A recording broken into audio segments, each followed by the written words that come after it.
Hello అండి, good evening all. మనకు already ప్రత్యుత్పత్తి లెసన్లో లైంగిక ప్రత్యుత్పత్తి, అలైంగిక ప్రత్యుత్పత్తి, శాఖీయ ప్రత్యుత్పత్తి, కణ విభజన, కణచక్రం, మానవుల్లో కణచక్రం ఇవన్నీ చూసాం కదా.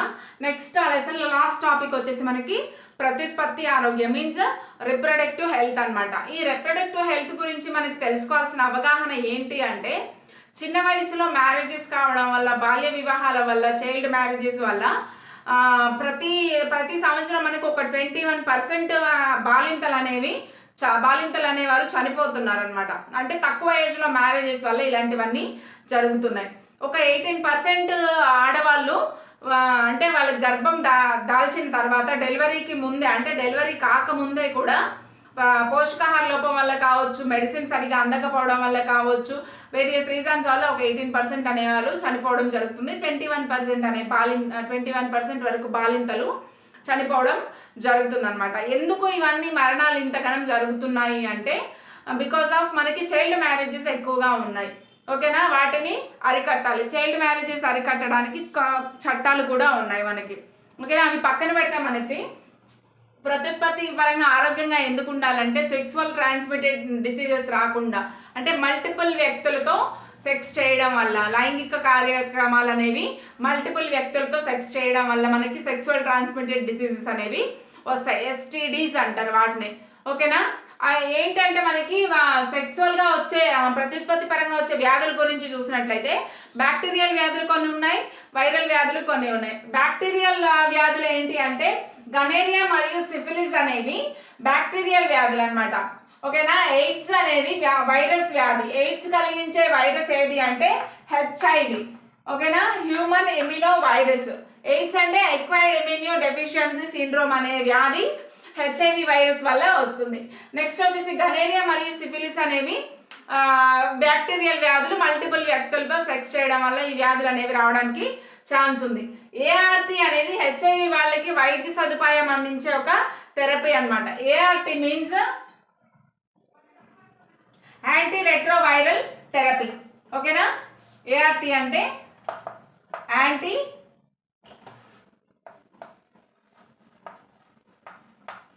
Anti retroviral therapy, ART means. ఓకేనా, దీనివల్ల మనకి HIV సోకిన వాళ్ళకి వైద్య సదుపాయం అనేది ART ద్వారా అందిస్తున్నారు. నెక్స్ట్ వచ్చేసి దీని గురించి అవగాహన, HIV యొక్క వ్యాధి లక్షణాలు ఏంటి, దాన్ని ఎలా అరికట్టాలి, అసలు దాన్ని రాకుండా ఎలా చేయాలి, ఏ కారణాల వల్ల అది వస్తుంది, ఇలాంటివన్నీ అవగాహన చేయడానికి ఆశా మరియు రెడ్ రిబ్బన్ ఎక్స్ప్రెస్ అనే కార్యక్రమాలు నిర్వహిస్తున్నారు అన్నమాట ప్రభుత్వం. ఓకేనా, ఆశా మరియు రెడ్ రిబ్బన్ ఎక్స్ప్రెస్ అనేవి HIV వ్యాధి లక్షణాల గురించి కావచ్చు, HIV వ్యాధి ఎలా సోకుతుందని కావచ్చు, అసలు రాకుండా ఎలా ఉండాలని కావచ్చు, ఇవన్నీ అవగాహన కోసం చెప్తున్నారు. నెక్స్ట్ వచ్చేసి ఇంకా మనకి HIV ఎలా సోకుతుంది,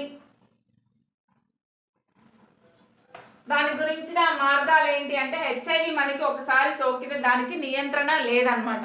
ముందుగానే రాకుండానే చూసుకోవాలి. సెక్సువల్ ట్రాన్స్మిటెడ్ డిసీజ్ అనేవి ఎంత జాగ్రత్తగా ఉంటే అంత బెటర్. వాటికి మనం మెడిసిన్స్ వేయగలమే కానీ పూర్తిగా మాత్రం వ్యాధి లక్షణాలు తగ్గించవచ్చు కానీ పూర్తిగా నియంత్రించలేము. ఓకేనా, నెక్స్ట్ వచ్చేసి మనకి కుటుంబ నియంత్రణ మార్గాలు అనేవి ఉన్నాయన్నమాట.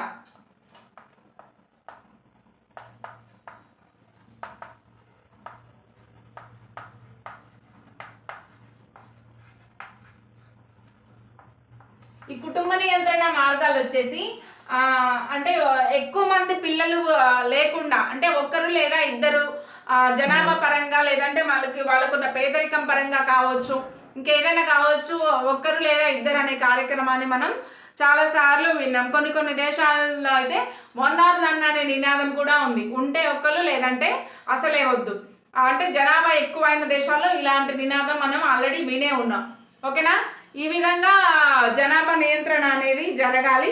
మీన్స్ ఎటువంటి మార్గాలు ఉన్నాయి అంటే మనకి ట్యూబెక్టమీ, వ్యాసెక్టమీ అనేవి ఉంటాయి. అంటే ఫస్ట్ వచ్చేసి కొన్ని మెడిసిన్స్ వల్ల మనలో ఉన్న అండాలు అనేవి చనిపోతాయి. ఎగ్స్ అనేవి కొన్ని మెడిసిన్స్ వాడడం వల్ల చనిపోతాయి. దాన్నే రసాయన కారకాలు అంటాం. న్యాచురల్గా ఎలా ప్రెగ్నెన్సీ రాకుండా చేసుకోవచ్చు అంటే పీరియాడిక్ అబ్స్టెన్సిస్, అంటే పీరియడ్ టైంలో మనం అంటే 14 డేస్కి మనకి సైకిల్ ఉంటుంది కదా, 14 డేస్ మనకి పీరియడ్ ఎప్పుడైతే స్టార్ట్ అయిందో 14th డేకి ఎగ్ రిలీజ్ అవుతుందని అనుకుంటాం కదా. ఆ ఎగ్ రిలీజ్ అయ్యే 14 to 20 డేస్, 14 to 21 డేస్ ఆ టైంలో మనకి ఎగ్ రిలీజ్ అవుతుంది.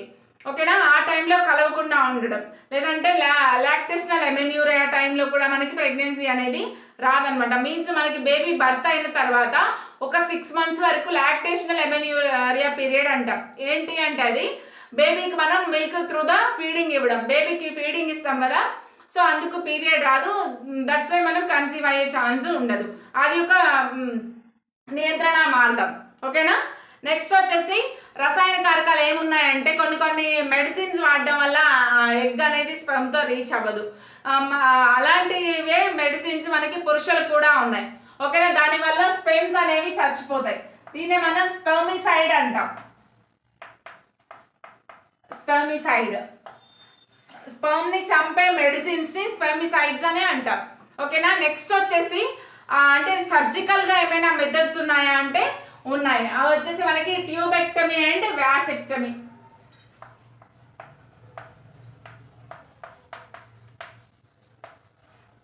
ట్యూబెక్టమీ అంటే ఏంటి అంటే మనకి ఫాలోపియన్ ట్యూబ్ ఇలా ఉంది కదా,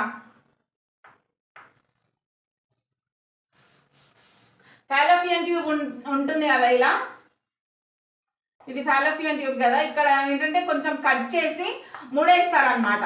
ఓకేనా, కట్ అండ్ టై అని అంటాం దాన్ని.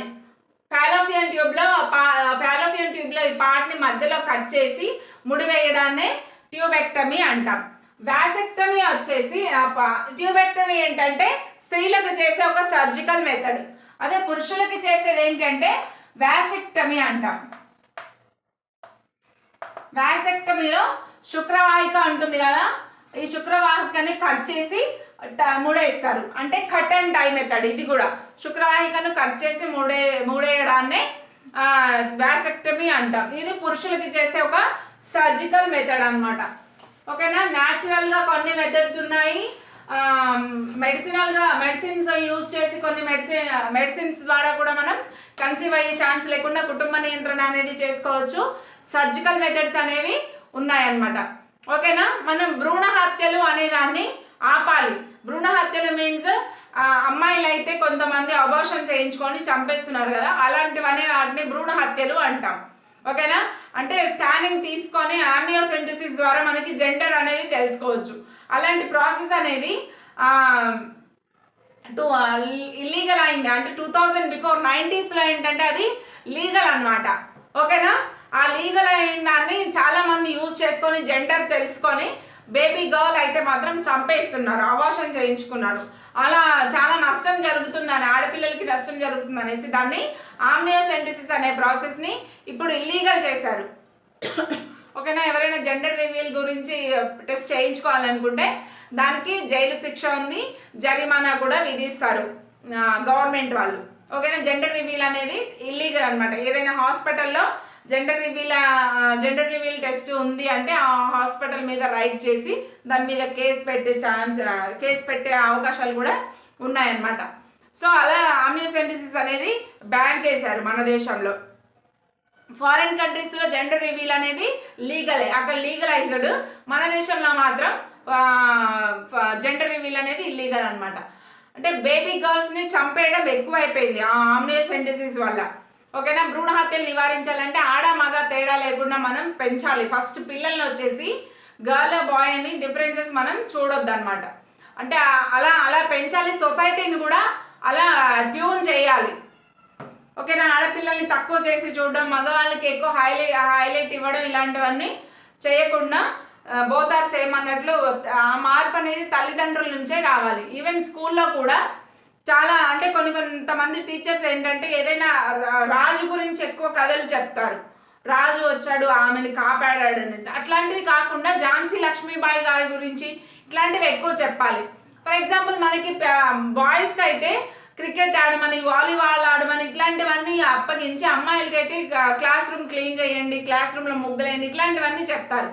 సో ఇలాంటివన్నీ మనం లెసన్లో లేకుండా స్కూల్ నుంచే స్టార్ట్ చేయాలి. అది ఇంటి నుంచి స్కూల్ నుంచి తయారైతేనే రేపటి సమాజం అనేది డిఫరెన్స్ లేకుండా జాగ్రత్తగా ఉండడం గమనిస్తాం అన్నమాట. చిన్నతనంలోనే ఇంకొకటి వచ్చేసి చిన్నతనంలోనే తల్లి కావడం అనేది అనారోగ్యానికి దారితీస్తుంది. 18 ఇయర్స్ బిలో అమ్మాయికి మ్యారేజ్ చేసేదాన్ని చైల్డ్ మ్యారేజ్ లేదా బాల్య వివాహాలు అంటాం. ఆ అమ్మాయి ఏంటి అంటే మ్యారేజ్కి రెడీగా లేదు, మ్యారేజ్ అవుతుంది, ప్రెగ్నెన్సీ అవుతుంది, బేబీ లోపల గ్రో అవుతుంది, ఈమె కూడా చిన్న ఏజే కాబట్టి అంత ఆర్గన్స్ అనేవి సరిగ్గా సపోర్ట్ చెయ్యవు. సో దానివల్ల ఏమవుతుందంటే ఒక్కొక్కసారి మరణానికి దారి తీసే ఛాన్స్ ఉన్నాయి. ఆ తల్లి కావచ్చు, గర్భంలో ఉన్న బిడ్డ కావచ్చు, ఇద్దరికి కూడా ప్రమాదకరమైంది. ఓకేనా? అలాంటి వాటిని మనం ఆపాలి. చట్టపరంగా నేరం అనమాట బాల్య వివాహాలు. అబ్బాయిలకి అయితే మేల్స్కి వచ్చేసి 21 ఇయర్స్, ఫీమేల్స్కి వచ్చేసి 18 ఇయర్స్ అనేవి మ్యారేజ్ చేసుకునే వయసుగా ప్రభుత్వం నిర్ధారించింది.